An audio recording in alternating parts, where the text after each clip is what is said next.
안녕하세요, 요셉입니다. 오늘은 꿈은 있는데 게으른 사람들을 위한 이야기라는 주제로 함께 하겠습니다.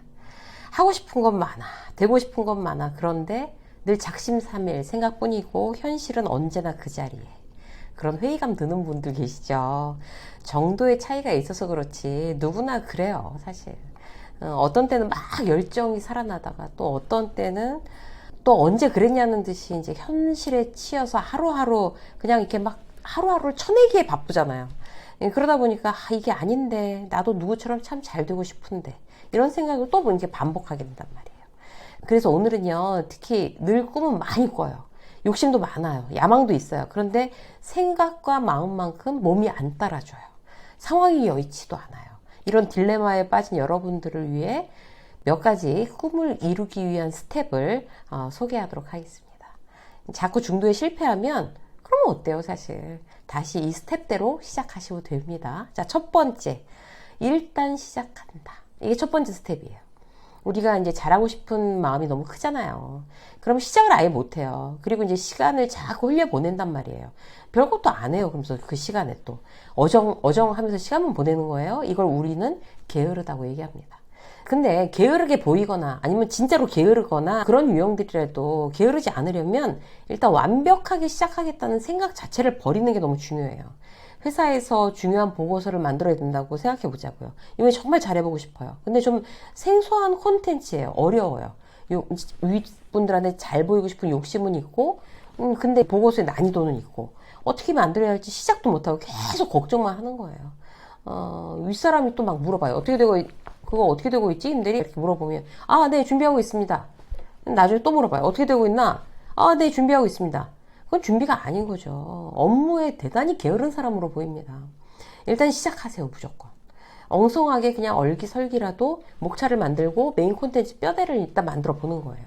정말 어떻게 될지 모르겠으면 윗사람한테 깨지더라도 이거 가지고 중간 보고 하는 거죠. 그러면 넌 김대리 진짜 기분이 안 됐다. 막 이렇게 막 욕을 먹을지언정 감을 잡을 수 있는 팁을 그 지시한 사람한테 얻을 수 있으면 일단 큰 수확이에요.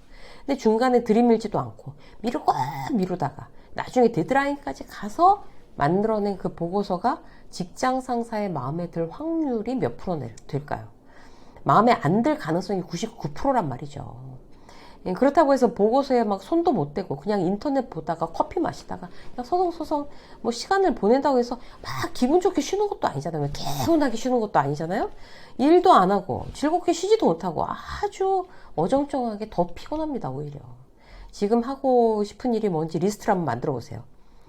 저 같은 경우에는 이제 요즘 최대의 관심사가 수영이에요.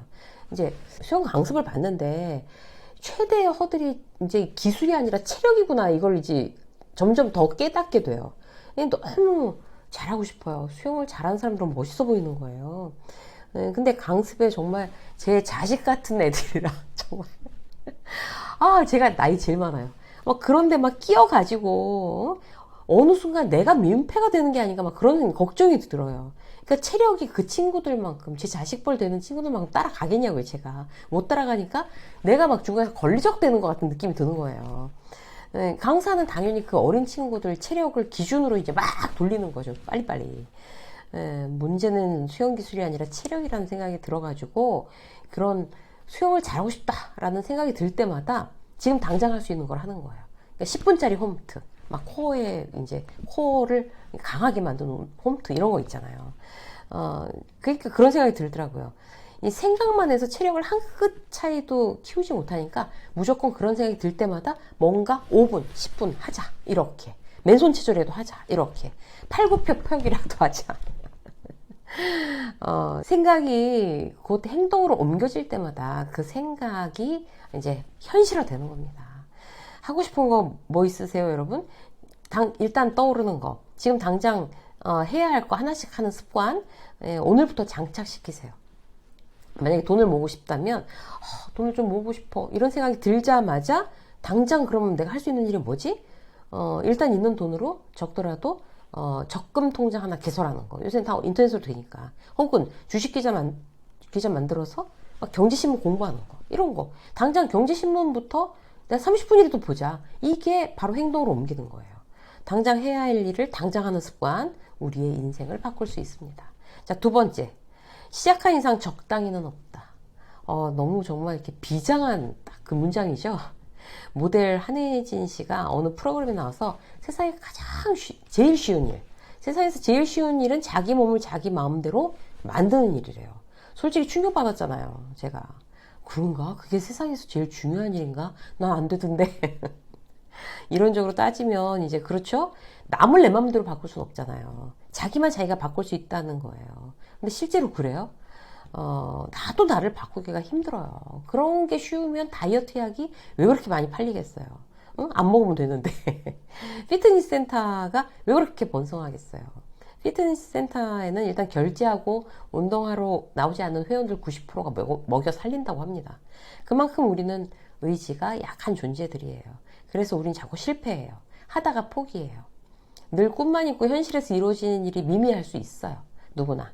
그래서 두 번째 단계 아주 중요하죠. 자, 첫 번째 단계 아까 말씀드렸잖아요. 일단 시작했어요. 야심차게. 그리고 두 번째 단계는 적당히는 없다라는 원칙을 적용시키는 거예요. 계속 품고 가야 돼요. 그 원칙을. 그래야 끝을 볼 수 있으니까.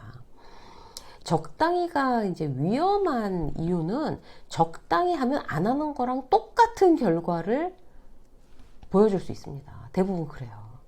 누구나 적당히는 하고 있거든요, 사실. 그 와중에 어떤 사람들은 전력 질주한단 말이에요. 결국 적당히 하는 사람한테는 결과가 없다는 거죠. 열심히 하는 사람에 비해 경쟁력이 현저히 떨어지는데 무슨 결과가 있겠어요. 근데 요즘 우리가 이제 흔히 실수하는 건 적당히 해놓고 나서 이거 안 되는 아이템이구나. 이거 안 되는 거구나. 이렇게 자기 합리화를 시킨다는 거예요. 예를 들어서 요즘 직장인들 중에 이제 블로그로 부업하는 분들 많아요. 어떤 분들은 이제 쿠팡, 이제 이런 거 온라인 쇼핑몰에 도전하는 분들이 있어요. 근데 그 사람들 중에서 회식할 때는 이제 그 부업을 또 못해. 그리고 너무 피곤하면 또 못해. 시간 날 때 그냥 짬짬이 해. 잘 될까요? 확률적으로 거의 제로입니다, 여러분. 그렇게 해서 안 돼요. 근데 어떤 직장인은 딱 작정을 하는 거예요. 자, 지금부터 6개월. 내가 사활을 걸어보고 그래도 안 되면 깨끗이 포기한다. 딱 이렇게 생각했어요. 작정하고 6개월 동안 일단 사람 안 만나요, 저녁 때. 그리고 잠도 줄여요. 저녁도 샌드위치나 간단한 것으로 그냥 때워요. 퇴근하자마자 새벽 2시까지 막 매달려요. 6개월 동안 하루도 안 빼고 성실하게. 결과가 어떻게 될까요? 성공하겠죠. 이렇게 뭔가 잘 되고 안 되고는 정말 너무나 단순한 원리예요. 내가 얼마나 투자했느냐에 달려있어요. 물론 운이나 재능도 따라줘야 되죠. 그런데 그건 내 노력으로 어마어마하게 투자하고 난 후의 문제인 거죠. 그래서 우리는 뭔가 도전할 때 이걸 적당히 할 건지 아니면 내가 정말 영혼을 갈아 넣어서 미치도록 매달릴 건지 일단 시작하기 전에 결정하셔야 돼요. 결정. 원래 하던 거 다 하고 쉴 거 다 쉬고 만날 사람 다 만나고 놀 거 다 놀고 뭐 이 정도 하면 되지 어떻게 더 해. 이런 식으로 한 발만 집어넣고 하는 일은 정말 내 시간 낭비, 돈 낭비, 에너지 낭비예요. 그거 안 하는 거랑 똑같아요. 세 번째 뭘까요, 여러분? 실패하면 그 자리에서 다시 시작하는 거예요. 게으름에 대한 보복은 두 가지가 있대요. 하나는 내가 실패하는 거. 게으르면 실패하겠죠. 또 하나는 내가 못한 일을 해낸 옆 사람의 성공을 보는 거예요. 나는 이렇게 해서 실패했는데 저 동료는, 저 친구는 해낸 거죠. 그걸 보는 게 게으름에 대한 보복이라는 거 너무 공감되는 이야기 아니에요? 내가 게을러지면 그 보복은 반드시 뼈 아프게 내게 돌아오는 게 인생의 이치입니다. 지금 내가 몇 살인지 별로 안 중요해요. 뭐 내 인생 누가 대신 살아준 거 아니고 앞으로도 누가 대신 살아줄 거 아니잖아요. 그래서 내가 초라하게 실패하고 동시에 내가 실패한 그 일을 성공한 사람 그 곁에서 부러운 눈으로 지켜보지 않으려면 방법은 하나밖에 없어요. 뭔가 하다가 실패해요? 그럼 그 자리에서 왜 실패했는지 분석해서 다시 시작하는 거예요. 내 게으름이 실패의 원인이었다고 하면 사실 쉽죠. 내가 부지런히 하면 되는 거니까. 고맙다고 생각해야 돼요. 내가 정말 열심히 했는데도 생각지도 않았던 사회적 이슈, 뭐 코로나가 뭐 난리가 났다거나 아니면 내가 식당을 하는데 좀 들려고 하니까 저 옆에 똑같은 업종으로 바로 옆에 딱 붙였다던가. 이러면 내 의지와도 관계없는 일이잖아요. 내 의지로 해결될 실패 원인이 바로 게으름입니다. 다행인 거죠. 이제 퇴직을 하고 자영업을 시작했다고 가정해 보시자고요.